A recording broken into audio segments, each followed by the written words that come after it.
Bom dia a todos! Graça e paz do Senhor Jesus seja com todos nós. Uma ótima quarta-feira para todos. Hoje é dia 9 de fevereiro de 2022. Sejam muito bem-vindos ao nosso devocional de hoje.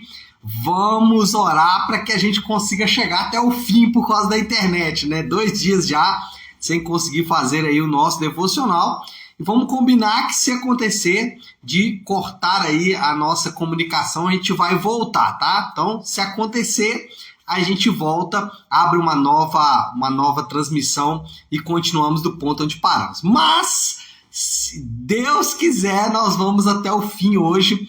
E depois de 1 ano fazendo devocionais aqui, nunca tinha tido esse problema que eu tive nesses 2 últimos dias anteriores. Bom, devocional de hoje, baseado em Gênesis 40 e 42, a linda história de José. A história de José é fantástica e talvez, né, a história de José nos chame tanta atenção porque nós nos identificamos muito com esse personagem precioso da palavra de Deus, com esse homem que de fato foi um homem excepcional, usado por Deus, ainda que tenha passado por todos os sofrimentos e dificuldades que o nosso querido José passou. Bom, hoje eu vou falar, o tema é o que Deus vai fazer. Essa é uma expressão do próprio José, lá no versículo 25 do capítulo 41, quando José está explicando o sonho, né? Lembra que, só para contextualizar aqui, José é vendido como escravo para o Egito. Primeiro passa um tempo na casa de um homem chamado Potifar. Depois tem um problema ali com a mulher de Potifar. Ele é preso. Aliás, tem um problema não, ele é acusado de forma injusta pela mulher de Potifar de abusar dela. Ele é preso, fica na prisão durante aproximadamente 2 anos. Nesse período ele conhece o copeiro do rei, revela um sonho para o copeiro do rei. O copeiro do rei esquece dele, mas depois, 2 anos depois desse sonho, Faraó tem também um sonho que é o seguinte: qual é o sonho do Faraó? Ele sonha com 7 vacas gordas e 7 espigas de milho graúda e 7 vacas magras e mirradas e 7 espigas também mirradas. E as espigas e as vacas mirradas comem as vacas gordas e as espigas boas. Então, esse sonho que o faraó tem o chama a atenção, e aí José interpreta esse sonho dizendo exatamente que acontecerá 7 anos de bonança e 7 anos de fome. E é exatamente o que acontece. Só que quando José está revelando o sonho para o faraó, ele diz algo que me chamou a atenção e eu queria conversar sobre isso nessa manhã. Gênesis 41, 25... diz assim: o faraó teve um único sonho, disse-lhe José. Deus revelou ao faraó o que ele estava para fazer. A história de José começa a tomar contornos definitivos. A história de José começa a entrar em um plano ali e um propósito mais definido. E os propósitos de Deus com toda essa história, os planos de Deus com toda a história de José no Egito, de sonho, de 7 anos de fome, 7 anos de abundância, 7 anos de escassez, tudo isso, esses propósitos começam a ser revelados. Hoje, muito se fala sobre propósito, né? Vende-se muito a ideia de propósito. Você abre a internet, você ouve os figurões da internet, alguns pastores também, falando sobre propósito, sobre a necessidade de se descobrir o seu propósito, necessidade de você saber o seu propósito e ficar firme no seu propósito. Mas a pergunta que surge é: será que os propósitos de Deus têm alguma relação com os propósitos que são ensinados hoje, inclusive em muitos púlpitos? Será que os propósitos de Deus têm alguma relação com esses propósitos? Bom, primeira coisa que a gente precisa falar sobre o propósito de Deus, quando a gente vê a história de José, por exemplo, é que o propósito de Deus tem relação com serviço. O propósito de Deus tem relação com servir. José, ele passou tudo o que passou para servir os seus irmãos. Deus o levou até aquele lugar, Deus fez o que fez com ele para que ele pudesse servir os seus irmãos em um período posterior. Não só os irmãos aqui nesse período, mas também os irmãos, anos e anos depois, José estava servindo a esses propósitos. Não precisa nem ir muito longe, né? Jesus, ele veio para servir, ele mesmo disse, eu vim para servir, e ele ensinou isso aos seus discípulos. Ele disse, olha, vocês também podem servir, aliás, vocês também devem servir. Naquela discussão ali de quem seria o maior, Jesus falou, o maior dentre vós é aquele que serve. Eu me lembro de uma oportunidade que uma pessoa me procurou falando assim, pastor, como eu posso servir? Como eu posso encontrar o meu propósito para servir? Eu não sei se o meu propósito é ensinar, eu não sei se o meu propósito é pregar, eu não sei se o meu propósito é orar, eu não sei se o meu propósito... Qual é o meu propósito? Então, como eu descubro isso, pastor? Eu falei assim, sabe como é que você começa? Recebendo as pessoas. Vai para a porta da igreja, recebe as pessoas, mas não recebe as pessoas de forma automática, né? Recebe as pessoas como você gostaria de ser recebido. Eu me lembro que na nossa... Já era a igreja nave, né? No modelo que a gente tem hoje, e às vezes a pessoa chega na igreja, normalmente é um auditório, né? Como a igreja nave parece uma casa, a pessoa fica assim meio chocada, poxa, onde eu vou sentar? E essa pessoa... ela começou a entender muito claramente isso quando ela começou a mostrar para as pessoas que elas podiam sentar em qualquer lugar. Enfim, receba as pessoas. Quer descobrir o seu propósito? Comece servindo. Qualquer serviço está ligado ao propósito. Se você está servindo, você já está dentro do propósito. E no Novo Testamento, isso é importante. Quando você abre as páginas do Novo Testamento, servir está ligado à igreja local. Se você abrir lá as páginas do Novo Testamento, você vai ver isso. Os ensinos apostólicos sempre no sentido de servir a igreja local. Lógico que não restrito à igreja local, mas primeiramente a igreja local. Então você pode ensinar, você pode consolar, você pode edificar, você pode exortar, você pode fazer uma série de coisas desde que você sirva. Enquanto você fica orando para ver qual é o seu propósito, vá servir e faça isso primeiramente ou através da igreja local, porque esse é o padrão do Novo Testamento. Em segundo lugar, o propósito de Deus não é oportunidade para vingança. José não usou a posição que ele ocupava agora, ele era ali o segundo dentro da hierarquia do Egito, ele não usou essa sua posição para vingar-se dos seus irmãos, ainda que ele tenha sido tentado a isso, né?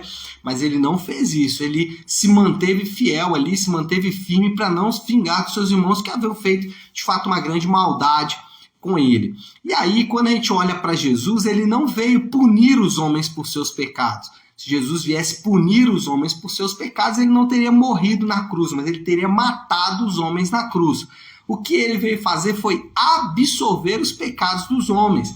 E isso é importante porque quando nos esquecemos disso, nós podemos tomar o propósito da nossa vida para provar para as pessoas alguma coisa.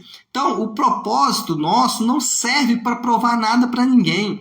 Às vezes você fala, não, eu não quero o meu propósito para poder me vingar de ninguém, mas você quer provar o seu valor através do seu propósito. Você quer provar que você é bom através do seu propósito, você quer provar a sua identidade através daquilo que você faz, do seu serviço, de servir a igreja local, de servir outras pessoas, de servir a sua família, de servir os seus irmãos.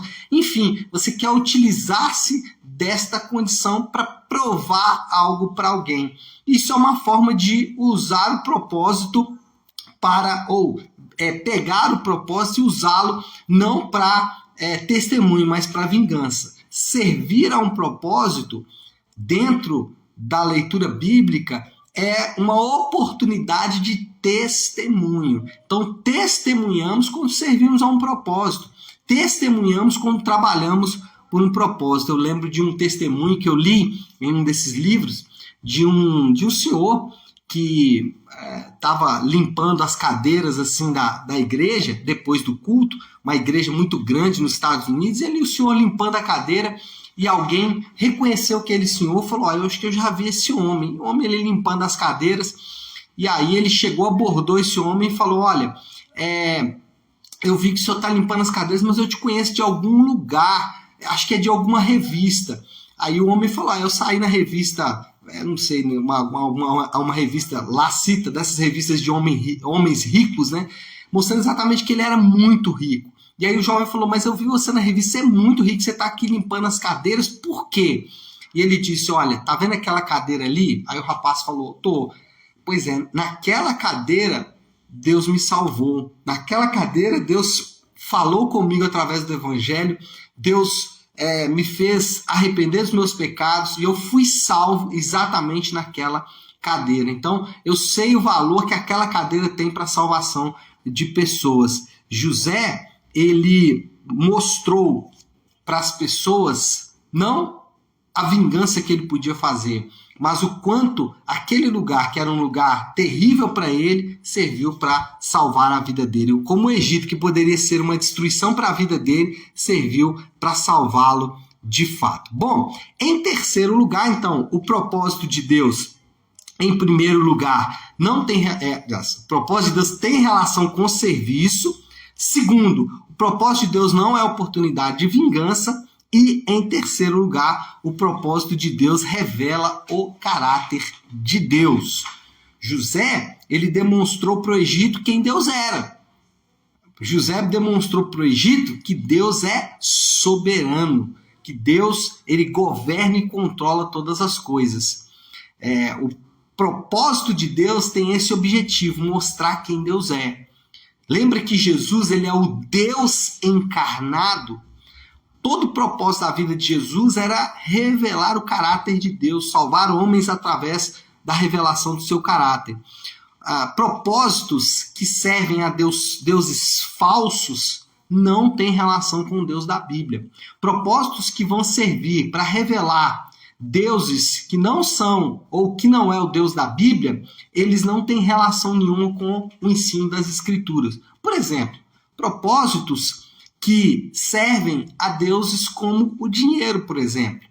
Então, um propósito que serve apenas para ganhar dinheiro, e é interessante como que pessoas podem usar do artifício da idolatria ao dinheiro para tentar salvar essa história. Eu vou explicar isso aqui melhor. Pessoas que falam o seguinte, não, o meu dinheiro é para o ministério, é para a obra de Deus, é para as missões. Então entregue o seu dinheiro para as missões. Mas nada contra. O que eu quero que você entenda é que propósitos não podem servir a deuses falsos, como status, por exemplo. Um propósito que serve apenas para aumentar o status das pessoas, para aumentar os prazeres das pessoas, a futilidade. Esses propósitos, eles não revelam o caráter de Deus. Então, o propósito, ele tem como objetivo revelar o caráter de Deus, tem como objetivo revelar quem Deus é. E se você quiser ganhar muito dinheiro, ganhe, mas não diga que isso é propósito, ainda que Deus possa usar isso e Deus vai usar isso. Mas os propósitos, eles não servem para revelar deuses falsos.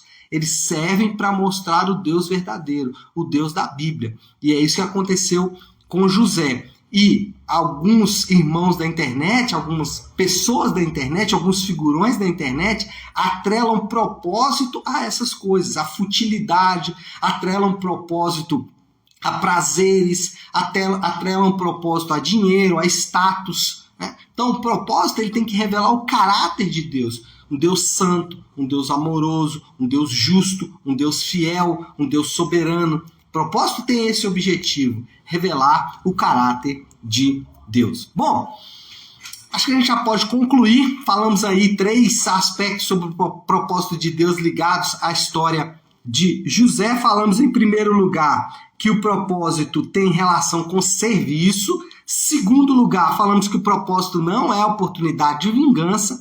E terceiro, o propósito revela o caráter de Deus. Qual é a moral da história? Os propósitos de Deus são definitivos e objetivos. Os propósitos de Deus são definitivos e objetivos. Estão descritos na Bíblia. Quer encontrar os propósitos de Deus? A Bíblia mostra onde estão esses propósitos, o que são esses propósitos. E eles não servem aos desejos humanos.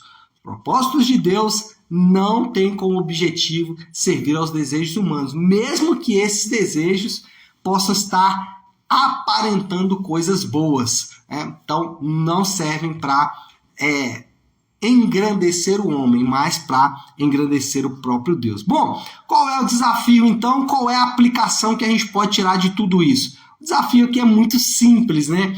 Viva o seu propósito, sirva. Viva o seu propósito, sirva. Sirva a igreja local, sirva a sua família, sirva os seus pais, sirva os seus amigos, sirva. Servir é parte, ou aliás, servir é o propósito de todo cristão. Todo cristão tem como propósito servir, foi chamado para servir. Então, se esse é o nosso propósito, vamos servir, tá certo, meu povo? Acho que a gente pode orar, colocar tudo isso aí que a gente falou diante de Deus, e para a glória de Deus hoje conseguimos, né? Conseguimos ir até o final, amém por isso. Vamos orar, se você puder então, pare aí o que você está fazendo e vamos juntos buscar a Deus em oração.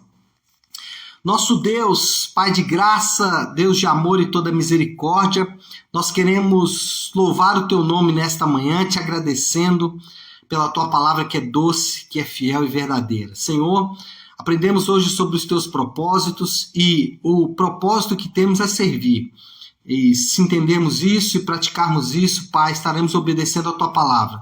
Ajuda-nos, Senhor, porque muitas vezes servir é tão difícil porque ataca diretamente a nossa natureza que tem a tendência de ser servido. Por isso nós pedimos que o Senhor nos ajude e nós oramos e fazemos isso em nome do Teu Santo Filho Jesus. Amém. Amém, meu povo? Bom, então é isso. Nós vamos ficando por aqui. Que Deus te abençoe. Uma ótima, uma excelente quarta-feira para todos. Fiquem com Deus.